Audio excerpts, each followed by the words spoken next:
Welcome to Hearts and Stripes, your one-stop shop for all things military marriage.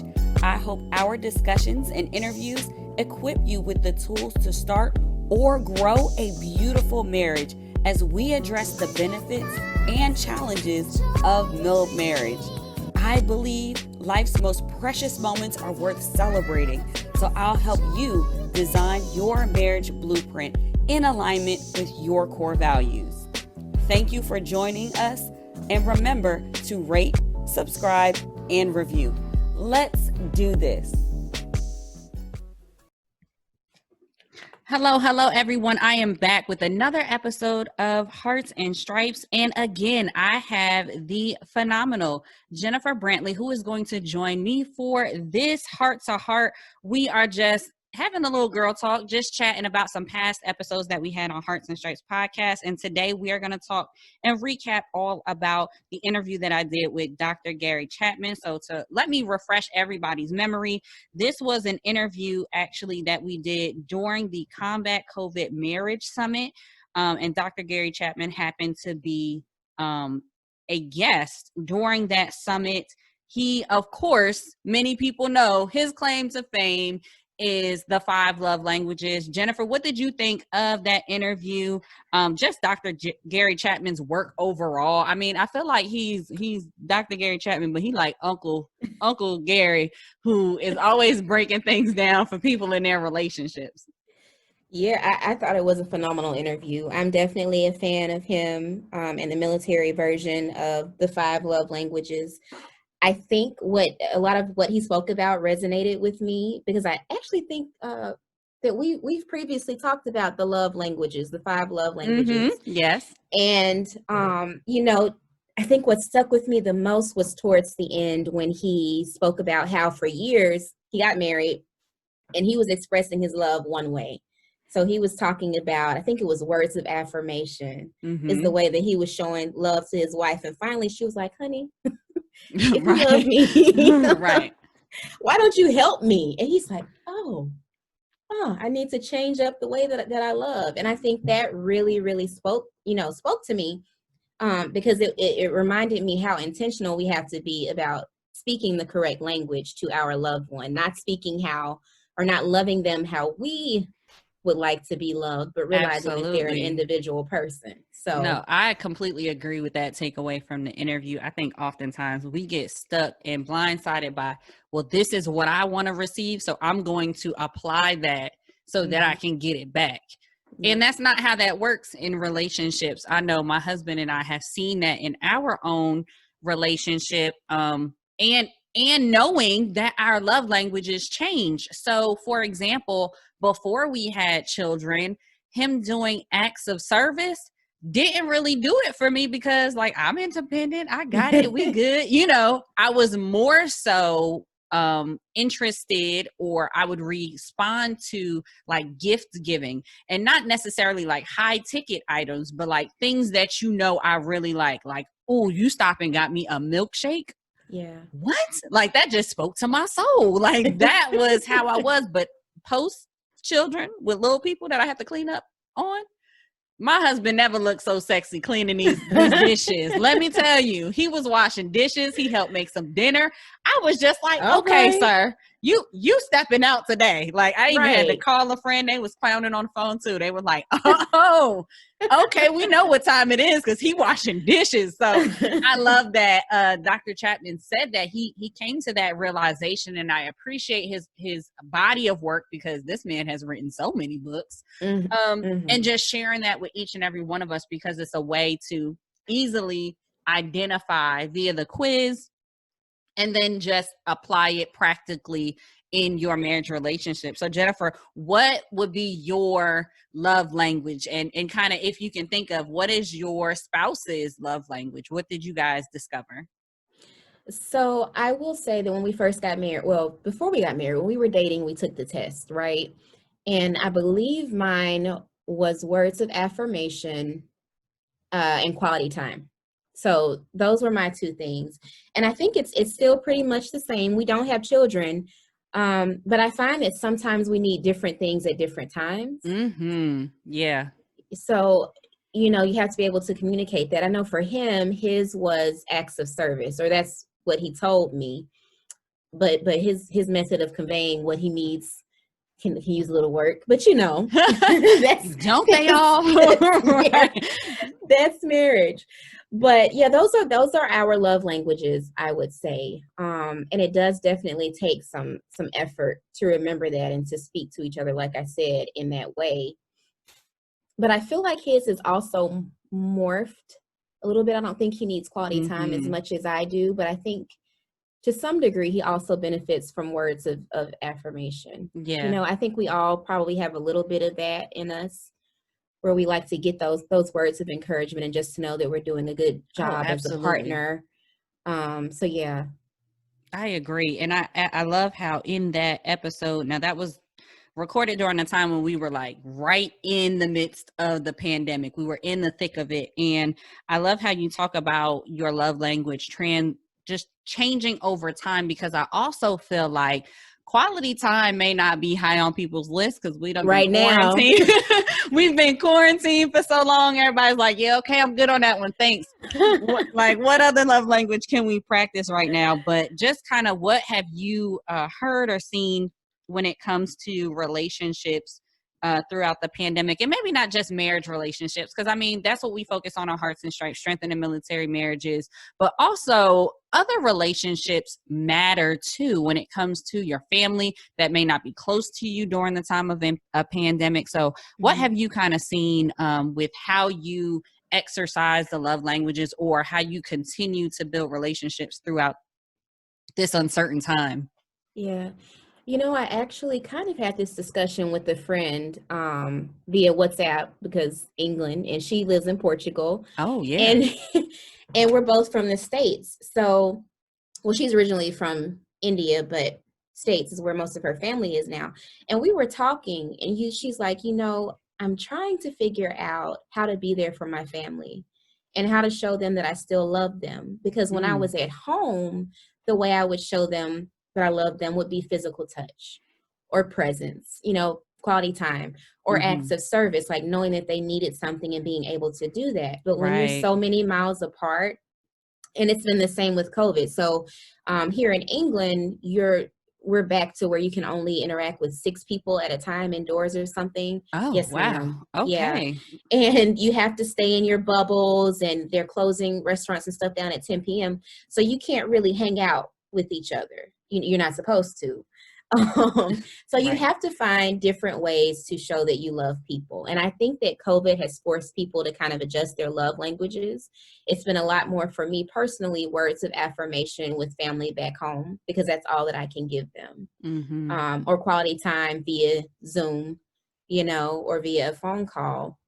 So it's definitely changed the way a lot of relationships work. But I think the good thing about it, maybe in the beginning more so, was being stuck at home with your family. Yes.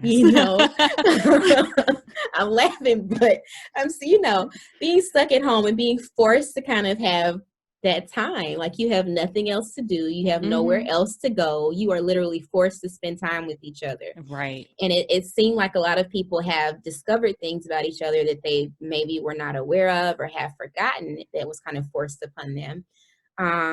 And then I think that's also caused the way that they love to be adjusted, because like you said, we're kind of good on the quality time right now. Right. But we still know that we need to demonstrate our caring for each other and our love for each other. So I've heard a lot of spouses talk about the different ways that they've done that, or different ways they found to entertain their children, or like I said, to kind of communicate with family back home. Or if you have vulnerable family members that you don't want to see because you don't want to put them at risk, So.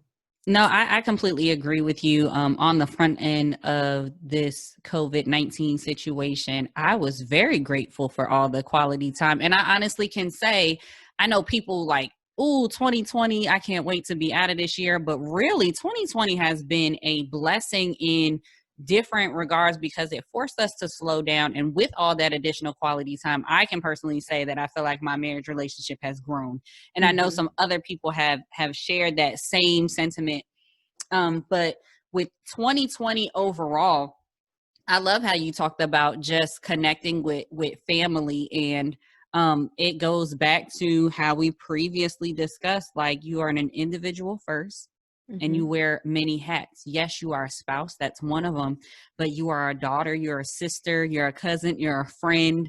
And it's so important to leverage the power of relationships. And we talk about that in a past episode on Hearts and Stripes, just leveraging the power of relationships, because you never know how you taking the time out to get on a Zoom call and look at your parents and, or, you know, help them figure out some technology. My mama is a teacher, y'all.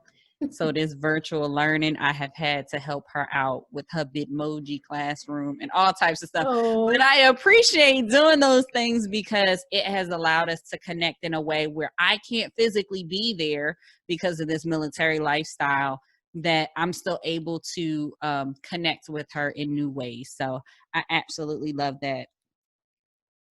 And then I guess the other thing that I loved about the Gary Chapman interview really is him talking about an attitude of love. And one of the points that he really helped to drive home is when he was talking about when you have an attitude of love, it helps you to control your behaviors based off, right, and your emotions based off of having and choosing that attitude.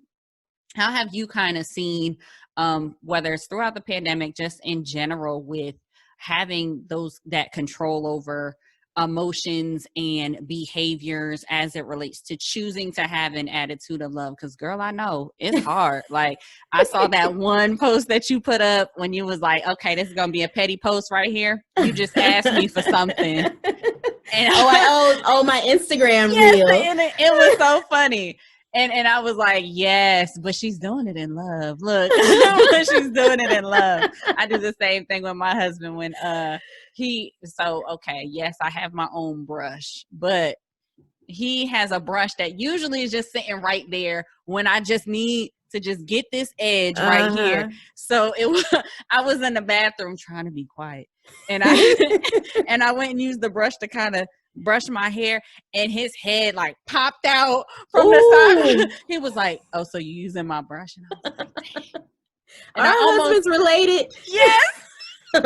So this attitude of love that will help curve your behaviors, we try to do right, y'all. I promise you we do. But just what are some things that you have done, acted out of love, as opposed to letting your emotions kind of get the better of you? Yeah, so I will be honest, there have been times when emotions have gotten the best of me. Hey, it's a whole pandemic going on. It's a whole pandemic. We are not judging. Right? But what I liked about what Dr. Chapman said was that he acknowledged that it's difficult to get your emotions under control. But he talked about, like you said, you have to choose to have a different attitude. So you may feel one way on the inside, but your attitude projects love. Right. And I have seen that, kind of bear out, because I may be, annoyed or, just wanting time to myself, but I know that ultimately I love this person.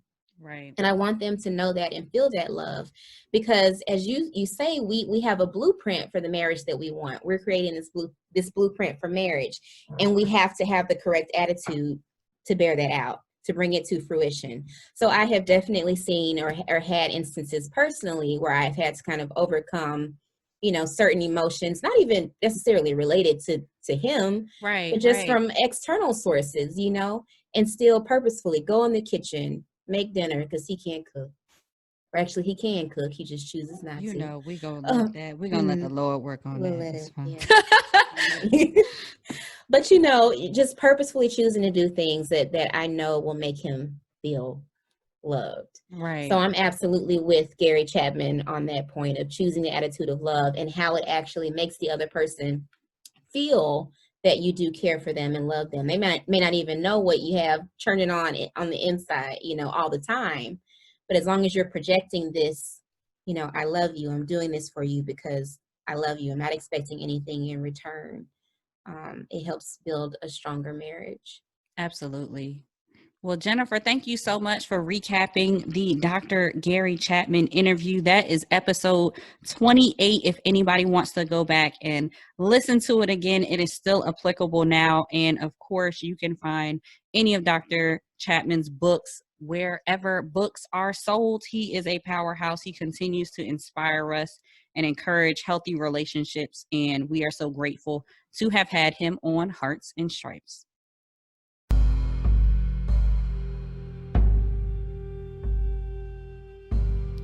Okay, everyone, you know what time it is. It is time to EYS, earn your stripes. And we're actually going to do something a little different for the wrap up. I want to do an EYS salute. So if you are one of our amazing listeners who have been rocking with us all season 1, I want you to go on social, do a post, and make sure you do hashtag EYS salute. EYS salute, so that we can recognize you, we can celebrate this completion of season 1 with you. And for those who want to go a little deeper when it comes to earning your stripes, I want you to head over to bcarolevents.com/work. That's bcarolevents.com/work, and make sure you are registered for the Work for Wealth webinar. You are not going to want to miss this. These are amazing tips that military spouses may be overlooking when it comes to mobile careers, so that you can find yourself, find fulfillment, and then you can grow wealth. Every military spouse needs to be here to hear this. So go ahead, EYS.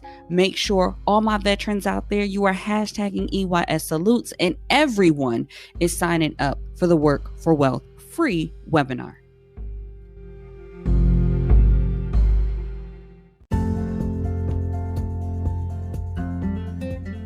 Have you signed up for Pillar Deployment Retreat? Well, if you haven't, this is your opportunity to grab your free ticket for the Pillar Deployment Retreat.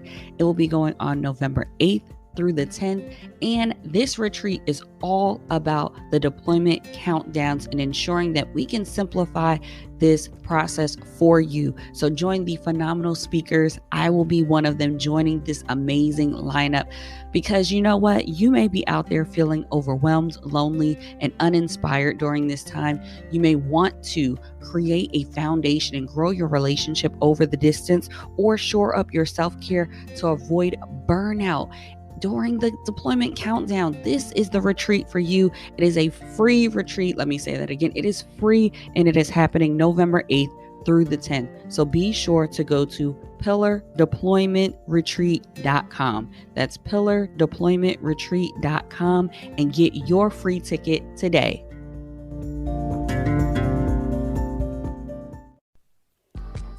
Thank you for tuning in. Remember to rate, subscribe, and review. This is Hearts and Stripes. We are the few, the proud, that aim high and are forged by love. Always ready, always there. We are Mill Marriage Strong.